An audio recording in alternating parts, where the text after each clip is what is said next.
형제를 넘어지게 하지 말라. 우리는 로마서 14장 1절부터 15장 13절까지 사이에서 사도 바울 선생님께서 로마 교회에 생긴 갈등의 문제를 어떻게 다루고 있는지 살펴보고 있습니다. 이는 믿음이 연약한 자, 채식주의자들과 믿음이 강한 자, 고기까지 먹는 자 사이의 갈등의 문제입니다. 바울 사도는 세 가지 점을 강조해서 원칙을 말씀해 주고 있습니다. 첫째로는 서로 다른 견해를 가진 형제를 업신여기거나 판단하지 말라는 것입니다. 그리고 보다 근본적으로 형제를 넘어지게 하지 말라고 했습니다. 그리고 세 번째로는 적극적으로 자기를 기쁘게 하지 말고 이웃을, 형제를 기쁘게 하라고 말씀하는 것입니다. 오늘 본문은 그 두 번째 원칙에 해당하는 것으로 믿음이 연약한 자들에 대한 강한 자들, 믿음이 강한 자들이 해야 할 일들에 대해서 말씀해 주고 있습니다. 믿음이 연약한 형제들이 넘어지지 않도록 해줄 것이 믿음이 강한 자들이 해야 될 일이라는 것입니다. 여기서 우리 그리스도인의 행동의 세 가지 원리에 대해서 볼 수 있습니다.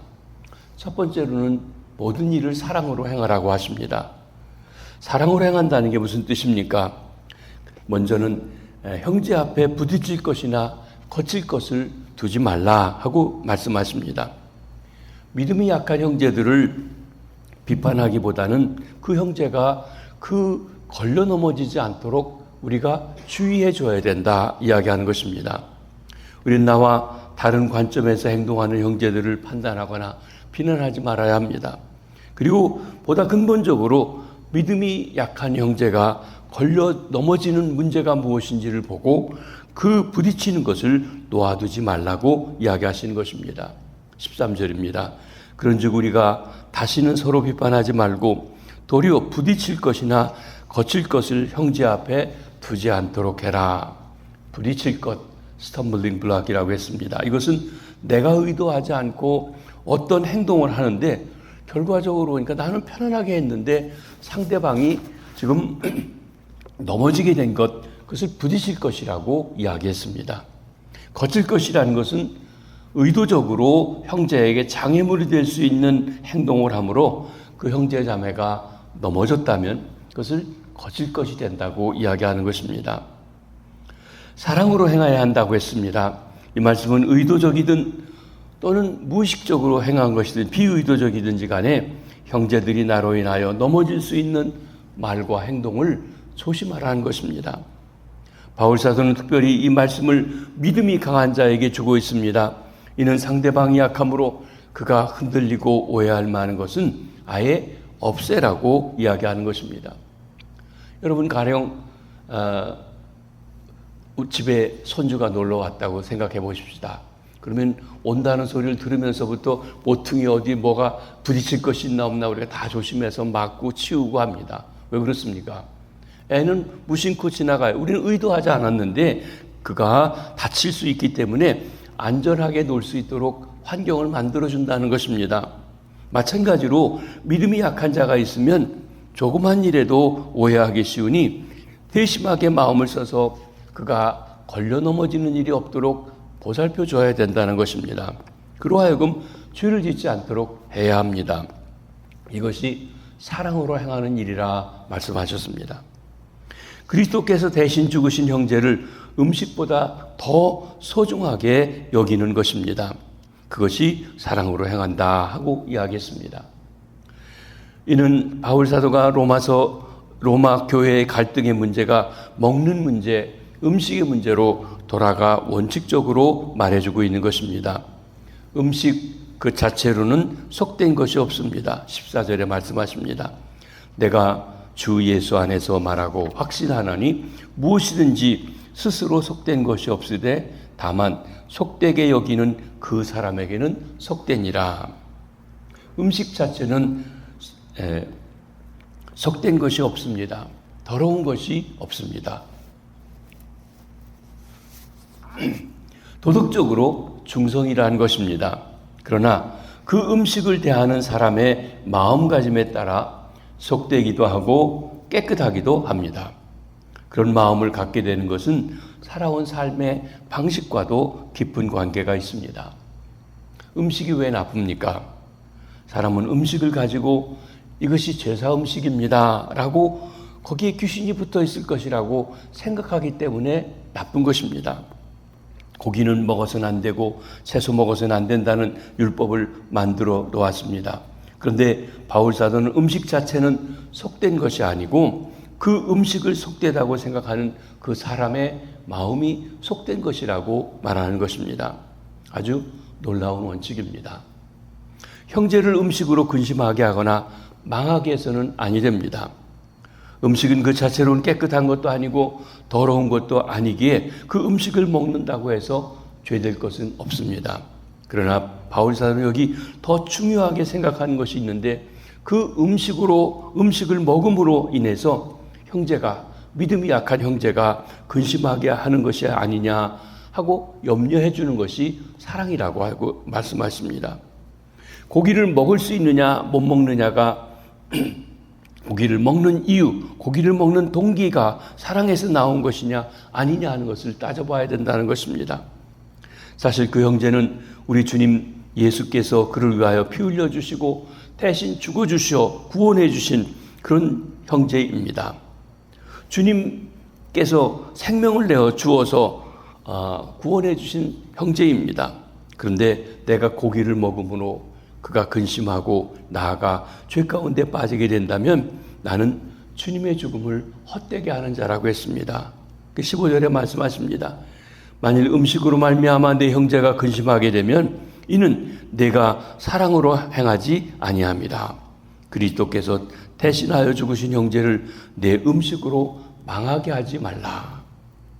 그러기에 우리는 내가 무엇을 할 수 있고 할 수 없는 그 문제 자체에 머무르기보다는 보다 근본적으로 예수 그리스도께서 값주고 사신 생명의 고귀함을 염두에 두고 행동해야 된다는 것입니다.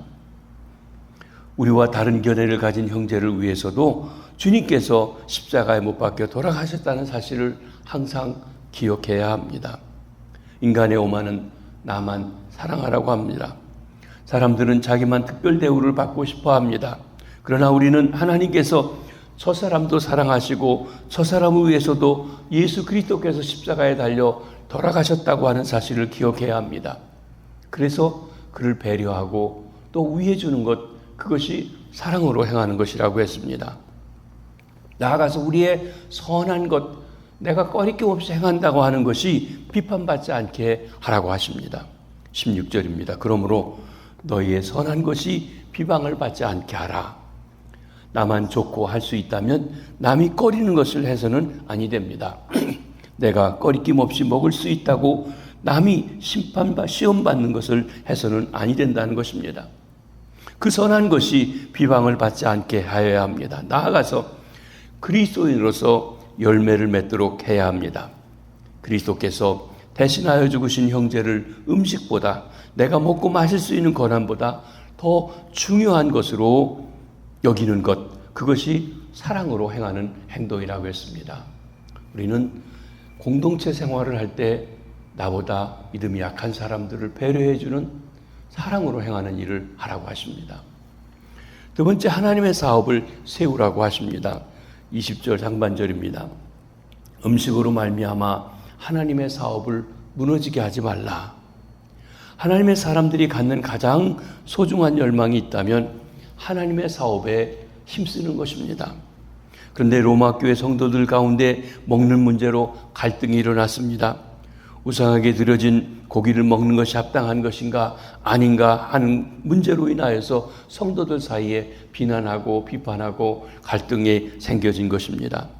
그래서 서로가 자기의 의견과 달리하는 상대를 비판하고 또 판단하기 시작한 것입니다. 그러면서 그들은 상대방을 비판하고 판단하는 일이 매우 작은 일이라고 생각했습니다.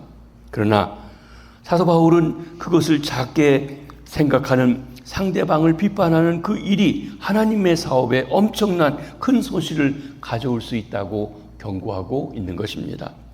그리스도인은 서로 다룰 수 있는 의견의 차이에도 불구하고 어떻게 아름다운 성도의 교제를 나누면서 하나님이 우리에게 맡겨주신 사업을 세워나갈 수 있는가 생각해야 하는 것입니다. 그러기에 그리스도인의 행동의 두 번째 원리는 하나님의 사업을 세우라 말씀하십니다. 하나님의 나라가 무엇인지 바로 이해할 때 진정 하나님 사업을 세워나갈 수가 있습니다. 하나님 나라를 바르게 인식해야 하는 것입니다. 하나님 나라는 내가 무엇을 먹을 수 있고 무엇을 마실 수 있느냐라고 하는 데 있지 아니하다는 것입니다. 하나님 나라는 내가 무엇을 먹고 마실 수 있는 것과 관계가 없습니다. 하나님 나라는 내가 무엇을 못 먹고 무엇을 못 마시는 것과도 관계가 없습니다. 하나님 나라의 본질은 먹고 마시는 것과 관계가 없다는 것입니다. 하나님 나라의 특징은 성령님을 통해서 누리는 의와 평강과 희락이라고 말씀하십니다. 그것은 우리가 믿고 있고 우리 안에 거하는 하나님의 의의 왕이시며 평강의 왕이시며 기쁨의 왕이시기 때문에 그렇습니다. 이 의와 평강과 희락은 성령님을 통해서 누리게 됩니다. 17절입니다. 하나님 나라는 먹는 것과 마시는 것이 아니요 오직 성령 안에 있는 의와 평강과 희락이라. 먼저 의, 이것은 하나님과의 바른 관계 갖는 것을 이야기해 줍니다. 이는 하나님의 아들 예수 그리스도를 믿는 자에게 하나님께서 의롭다 여겨주시고 하나님의 자녀가 되어서 하나님과 바른 관계 속에서 교제하고 그 영광 가운데 참여하도록 해주시는 것입니다. 하나님 앞에 의로운 신분을 얻었습니다. 이제 하나님의 의를 얻은 자는 의롭게 살아가야 합니다. 하나님의 자녀답게 살아가야 합니다. 세상은 의로운 것보다 무엇이 더 이익이 많냐 하는 것에 관심합니다. 이익이 선이라고 생각하지만 그렇지 않습니다. 의롭게 살아야 합니다. 하나님 앞에 살아야 합니다. 둘째는 평강인데 평강은 하나님과 화해된 상태를 말씀합니다. 우리가 로마서 5장 1절에서 보았습니다. 그러므로 우리가 믿음으로 의롭다 하심을 얻었은즉 우리 주 예수 그리스도로 말미암아 하나님과 화평을 누리자. 우리는 예수 그리스도를 믿음으로 예수 그리스도를 통하여 하나님과 화해하게 되었습니다. 하나님의 넓은 품에 안아주시고 자녀 삼아 주셨습니다. 이제 하나님과 화목한 우리는 이웃들과 화목한 삶을 살아가야 합니다. 그래서 화평케 하는 자는 복이 있나니 그가 하나님의 아들이라 일컬음을 받을 것이라 했습니다. 화평하게 한다. 하나님의 자녀로서의 일인 것입니다. 나아가 희락, 기쁨은 하나님과의 사람과의 올바른 관계 속에서 체험되는 모든 것을 말합니다. 성령님께서 신자 안에 이루어주시는 감정입니다. 이는 자기 개인의 이기적인 욕망을 만족시킨 결과로 얻는 일시적인 기쁨과는 전혀 다른 것입니다. 요즘 우리 사회는 기쁨보다는 쾌락을 추구합니다. 쾌락을 추구하는 사회는 영적인 기쁨이나 감사와 감격이 없는 것입니다. 이러한 원리로서 그리스도를 섬겨야 합니다. 18절입니다. 이로써 그리스도를 섬기는 자는 하나님을 기쁘시게 하며 사람에게도 칭찬을 받느니라. 성령님을 통해서 하나님의 의와 하나님의 평강과 하나님의 기쁨을 누리고 있는 사람은 하나님께 축복을 받고 나아가 사람들에게도 칭찬을 받습니다. 이 원리로서 주님을 섬겨 살아감으로 하나님께 복받고 사람들에게도 칭찬을 받는 우리가 다 되어야 할 것입니다. 하나님의 사업을 무너지게 하지 말라. 우리가 화평의 일과 서로 덕을 세우는 일을 힘써 해야 합니다. 사랑하는 성도 여러분, 여러분은 덕을 세우고 있으십니까? 문제를 만들고 있습니까? 우리가 오늘날 교회가 세상에 덕을 세우고 있습니까? 문제를 만들고 있습니까? 우리는 화평의 일을 힘써야 합니다. 서로 덕을 세우는 일에 힘써야 합니다. 먹고 마시는 일로 인하여 하나님의 사업을 무너지게 해서는 아니 된다는 것입니다. 전통이나 제도나 방법으로 하나님의 일을 무너지게 해서는 아니 됩니다. 가장 귀한 하나님의 사업은 죄인을 구속하는 일입니다. 아무리 믿음이 약하다 해도 그를 구원하시는 것이 하나님의 사업입니다. 이들을 넘어지게 하는 것은 하나님의 사업이 무너지게 하는 것입니다. 그러기에 하나님 앞에 큰 죄인인 것입니다. 먹고 마시는 일로 형제를 꺼리끼게 아니하는 것이 아름답다고 이야기했습니다. 음식뿐이 아니고 그 어떤 일이든지 또 무엇이든지 형제를 꺼리는 일이라면 다 삼가해야 합니다. 바울 사도는 비슷한 문제가 있는 고린도 교회 고린도전서 8장 13절에서 이런 말씀을 했습니다. 그러므로 만일 음식이 내 형제를 실족하게 한다면 나는 영원히 고기를 먹지 아니하여 내 형제를 실족하게 하지 아니하리라. 바울 사도는 유대인으로 유대율법에 채식을 권하는 일이라든지 잘 알고 있었을 것입니다. 그러나 그는 그 음식이 속되지 않다는 것을 알기 때문에 우상에게 드려졌다가 나온 것이라 할지라도 이방인 성도들 믿음으로 하나님은 한 분뿐이고 귀신은 없다고 하는 믿음 안에서 고기를 먹을 수 있다고 하는 그들과 동조할 수 있습니다. 그러나 이 사역자가 고기를 먹는 것 때문에 시험에 드는 사람들이 있다면 결코 고기를 먹지 않겠다고 이야기하는 것입니다. 오늘날 우리가 때로는 믿음이 좋은 사람들, 목사님들, 장로님들, 교회 지도자 위치에 있는데 먹고 마시는 일을 함부로 한다고 하면 성도들이 시험 들 겁니다. 만약에 제가 믿음이 좋아서 나는 술을 먹고 담배를 피워도 꺼리낌이 없다고 저는 그렇게 생각하지 않지만 한다고 해보세요. 그런 모습을 보면 여러분 어떻겠습니까? 저런 목사가 있어 하고서는 다 시험 들고 예수 안 믿겠다고 하고 하지 않겠습니까? 그것은 형제를 망하게 하는 것이고 하나님의 사업을 망하게 하는 것이다. 음식, 포도주 다 마찬가지입니다. 우리 그리스도인들은 행동할 때 하나님의 사업을 세우라고 하는 명령을 듣고 있습니다. 우리 삶 속에 하나님의 사업을 세워가는다고 하는 그러한 굳건한 우리 목적을 가지고 살아가실 수 있게 되길 바랍니다. 세 번째로는 믿음으로 행하라고 했습니다. 사랑으로 행하라. 그리고 하나님의 사업을 세우라 했고 세 번째로는 믿음으로 행하라고 했습니다. 하나님 앞에서 믿음으로 행해야 합니다. 22절입니다. 내게 있는 믿음을 하나님 앞에서 스스로 가지고 있으라. 자기가 옳다는 바로 자기를 정죄하지 않은 자가 복이 있도다. 자기 행동에 대해서 하나님 앞에 확신이 있어야 합니다. 믿음을 스스로 가지고 있으라고 말하는 것은 강한 믿음, 곧 양심의 자유를 포기하지 말고 그대로 가지고 있으라고 하는 것입니다. 형제를 넘어지게 하는 일은 삼가해야 하지만 진리 문제가 아닌 것을 가지고 양심까지 포기할 필요는 없다고 하는 것입니다. 이 믿음을 하나님 앞에서 스스로 가지고 있으라고 하는 것은 형제를 넘어뜨리지 않기 위하여 자기의 권리와 의지를 억제하고 주장하지 말라는 것입니다. 자기가 확신을 가지고 있는 것이 남의 비방거리가 되지 말아야 합니다. 우리는 내가 옳다고 생각하니까 내 마음대로 한다는 생각은 용납될 수가 없습니다. 나아가 남이 뭐라고 해도 나 좋은 대로 하면 된다고 하는 개인주의가 주님을 위한다고 하는 식으로 악용되어서도 아니 되는 것입니다. 다른 사람에게 어떤 영향을 미칠지에 대해서 관심을 두지 않고 혼자 잘난 것처럼 떠드는 독선이 주를 위하여 일한다고 하는 말 속에 자리 잡을 수도 있습니다. 주님이 주신 자유를 속박당하지 않겠다는 고집 때문에 다른 사람에게 피해를 입혀서는 아니 된다는 것입니다. 자기가 확신을 가지고 있는 것이 남의 비방거리가 되지 아니하여야 합니다. 믿음으로 하지 않는 것은 죄라고 했습니다. 23절입니다. 의심하고 먹는 자는 정죄되었나니 이는 믿음을 따라 하지 아니하였기 때문이라. 믿음을 따라 하지 아니하는 것은 다 죄니라. 이 말씀은 믿음이 약한 자에게 주신 권면입니다. 믿음이 연약하게 어떤 음식을 먹는 것이 죄라고 믿어질 때에는 그 믿음이 약한 대로 그 나름대로 확신을 가지고 먹지 말라는 것입니다.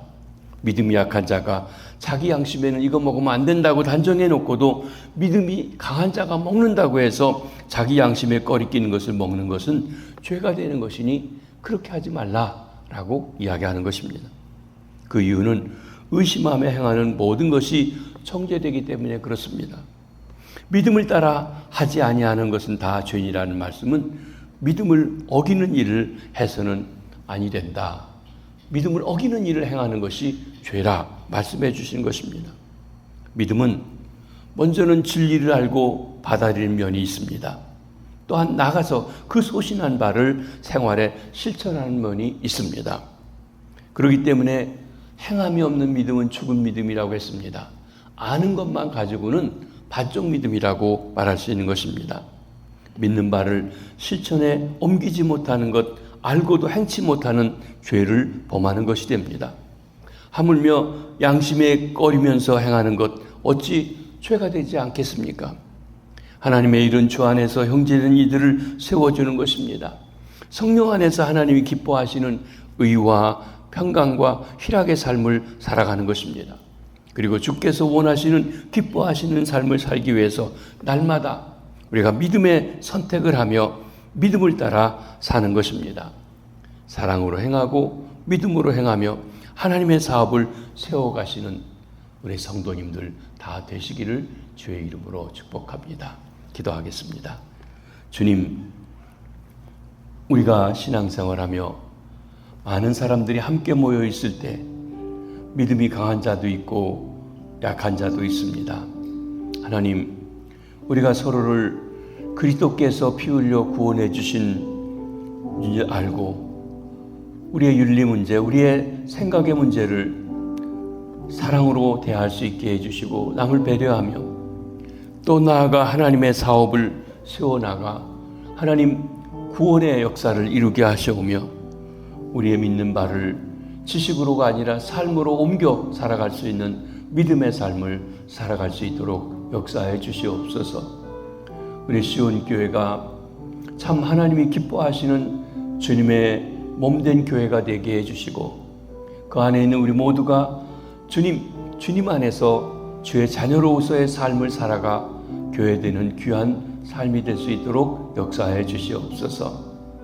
우리 담임 목사님을 비롯하여 장로님들, 권사님들, 온 성도들이 서로를 배려하고 또 사랑하고 주 안에서 하나 되는 주님의 교회 되게 해 주시옵소서. 오늘도 일터로 나가는 성도님들, 가정에 있는 주부들, 방학을 맞이한 우리 자녀들, 특별히 병상에 있는 환우들 찾아주시고 어루만지시고 치료해 주시옵소서. 무더위 속에서 건강하도록 지켜 보호하여 주시옵소서.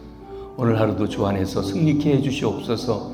감사하고 예수님 이름으로 기도하옵나이다. 아멘.